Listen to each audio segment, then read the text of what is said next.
communities, they must be dismantled. This should come as no surprise to us, though, because police all over this country participate in what is known as deadly exchange. They train with Israeli occupation forces, and they study the terror inflicted on Palestinians abroad to come back here into our neighborhoods and use those same tactics to surveil, brutalize, kill, and repress our movements here. And so our struggles are one and the same. Black liberation and Palestinian liberation are one and the same. Puerto Rican liberation and Palestinian liberation are one and the same. And we need to make these connections clear to everyone around us. We need to sharpen our solidarity, because our solidarity is not thoughts and prayers. Our solidarity is a weapon. And as a weapon, it needs to be as sharp as a knife.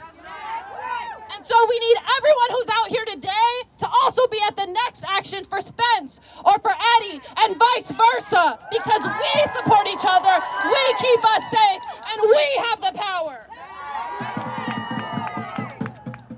Do y'all know who George Jackson is? The dragon?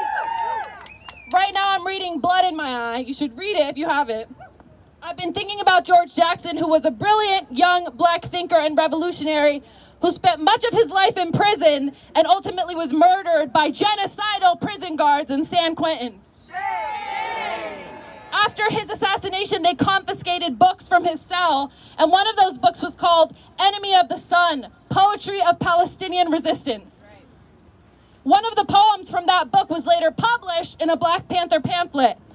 And as we mourn the genocide in Gaza, and as we fight for a free Palestine, and to say no to the ground invasion of Rafah, I want to share one of the stanzas from that poem with you.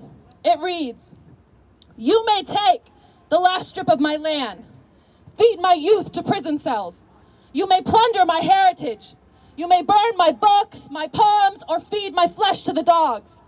You may spread a web of terror on the roofs of my village, O enemy of the sun. But I shall not compromise. And to the last pulse in my veins, I shall resist." 5 months, almost 6 months into this genocide, they are counting on us to stop resisting. But we know that the only way to win is to resist. The resistance fighters on October 7th changed history by resisting. We are the ones who change history. The people are the ones who change history by resisting. And so, do we believe in ourselves and in our ability to change history? Do you? Yes. Then let's change history. If you believe that you can change history, then don't feel helpless. Do something about it. Don't feel isolated, but do something about it. Don't agonize, organize. We can only be repressed if we stop thinking and we stop fighting and we stop resisting. And so I encourage everyone here today to look around, find the answer banner and the folks that are holding it, and get organized. And I want to try a call and response with y'all based on that poem. So I'm going to say, "To the last pulse in my veins," and you're going to respond with, "I shall resist," okay? To the last pulse in my veins, I shall resist. To the last pulse in my veins, I shall resist. To the last pulse in my veins, I shall resist. Free, free Palestine. Free, free Palestine. Free, free, free Palestine. Free, free, free Palestine. Thank you all.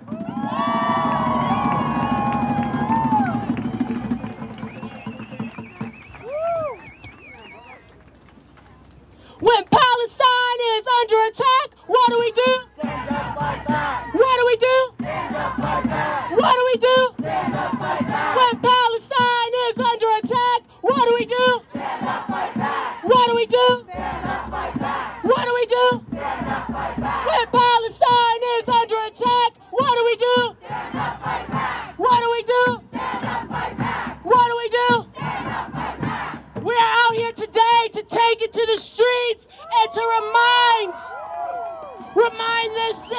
remind City Council, remind these politicians, and remind Genocide Joe.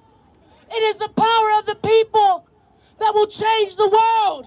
And that's what we came here to do.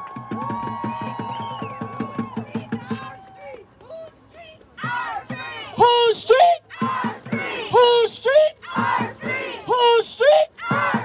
Whose streets? Whose streets? Whose streets?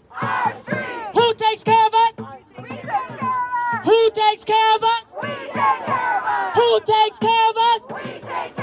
Who takes care of us? That's right. Look to your left. Look to your right. Look behind you.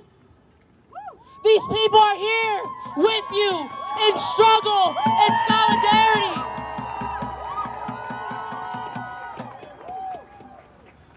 So when we take it to the streets, we're going to look out for each other, we're going to protect each other, and we're going to take care of each other.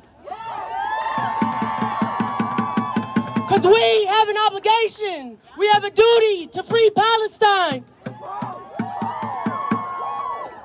Y'all ready to take it to the streets?